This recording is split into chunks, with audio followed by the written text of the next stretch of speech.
The black people talk, their own disempowerment is written into their very language, and their own disunity and all of these other unharmonics that keep our community fragmented and thus vulnerable to exploitation by not only the whites, but now we see the Lebanese coming in exploiting us, the Koreans exploiting us, the Pakistanis and the Indians exploiting us.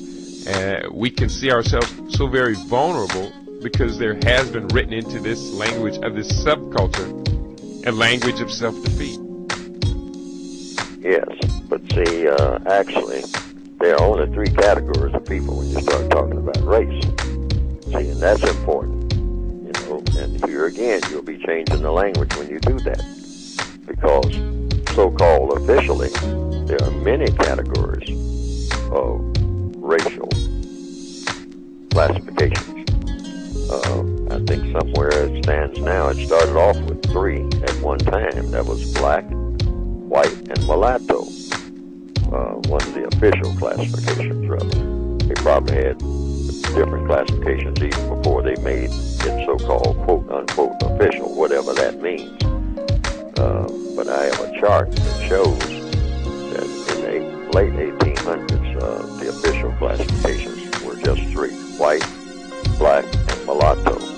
Now, here in the year 2004, just before this year, the latest classifications ranged all the way up to something like 20, I believe. Somewhere in the neighborhood of 17 to 20 classifications. I haven't made an exact count. But you have all kinds of classifications such as Chamorro, you have Korean, you have African American, and of course at the top you have white.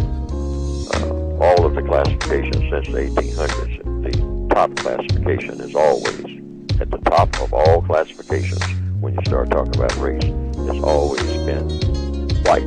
It starts off with white, just that, standing alone.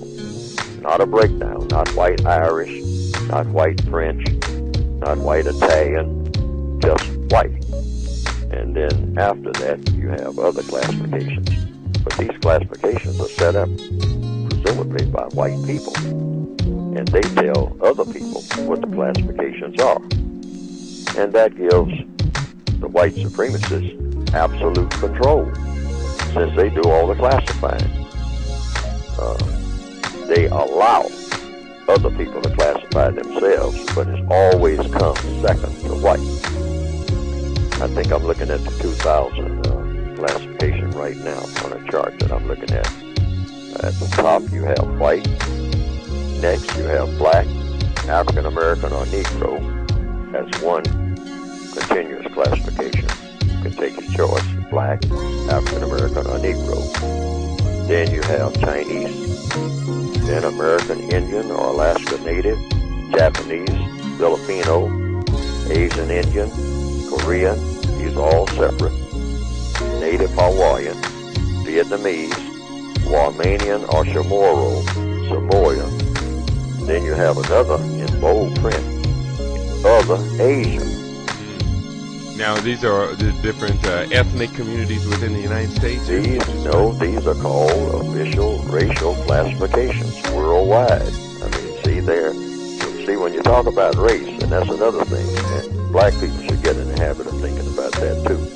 Anytime anything about race is mentioned, you're no longer talking about boundaries as far as geography is concerned. See, the minute you mention it, you're talking about a race problem.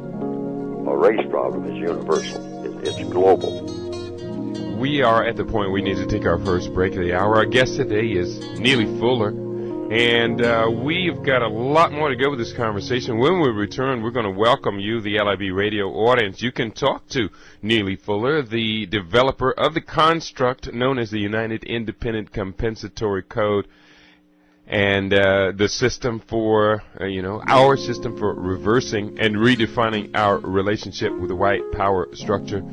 You, the LIB radio audience, you know that you are the critical part of this conversation, so do stick with us. We're going to take a short musical break. We will be right back. Don't you go nowhere, LIB radio. All the gods and earths, and all the people that came here to represent. What we call it definitely a true warrior in the cause of black struggle. What I like to say as a young black youth is that I feel that America has subjected me to a Holocaust. You understand? From all my ancestors all the way back to even right now, Rodney King, the brother Staten Island, all we've been subject to is death and destruction here. And as far as Jewish people, in the Bible it say that ye are of the synagogue of Satan. And I like to ask you people, why do you feel that you have cornered the market on sympathy, and why can't you feel the pain of the black Holocaust? Why do you think that when we say the black Holocaust that it's some blasphemous statement? I'd like for y'all to address that. Have a real black Holocaust. Have a real black Holocaust. My people black Holocaust. My people that's very, very hell of a cause.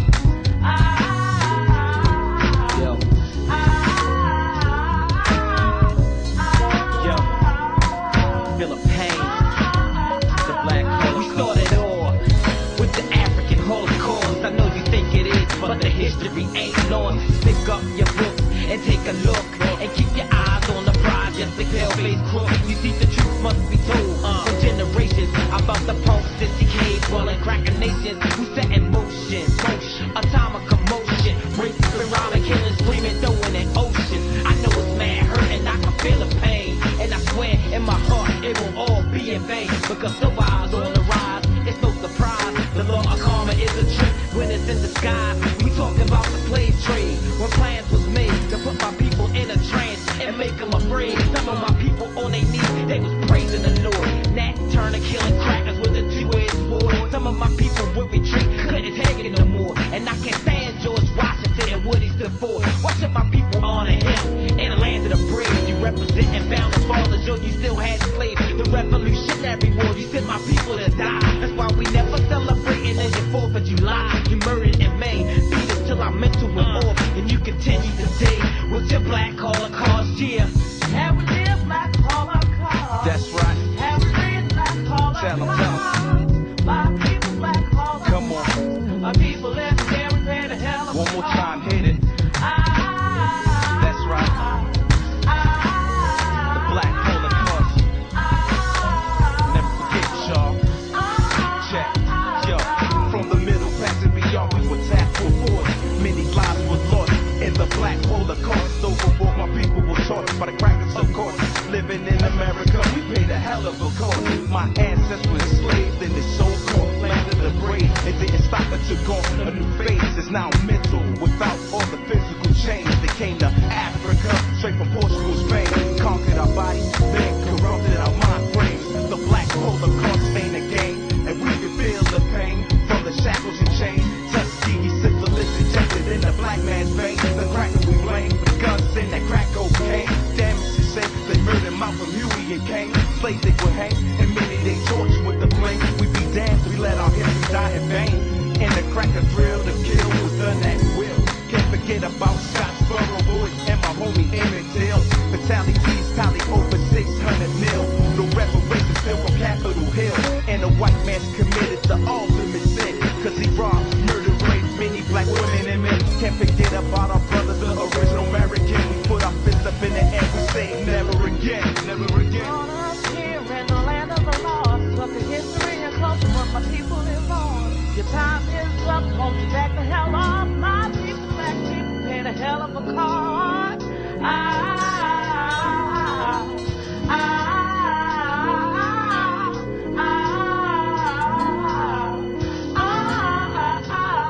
In the streets of New York, the black Holocaust. Down in B-More, yeah, the black Holocaust. Down south in Atlanta, the black Holocaust. East Coast, West Coast, yeah, the black Holocaust. My people all around the world, the black Holocaust. People in Soweto, the black Holocaust. People in Ghana, the black Holocaust. People in Nairobi. To all of our people all around the world, we welcome you today to LIV Radio. It is Wednesday, the 14th of December. The time right now, 6:53 a.m. on the West Coast. That's 9:53 a.m. for our East Coast listeners. And that is 2:53 p.m. Greenwich Mean Time. We have with us Mr. Neely Fuller, the author of landmark research work on how we, people of African descent, we the people of Hue, can't resist being unwittingly caught up in a system outside of our control. We're going to invite all of you to be a part of our conversation today. You can talk directly to Neely Fuller, ask a question, leave a comment. You know that you're welcome. Give us a call on our West Coast line. The telephone number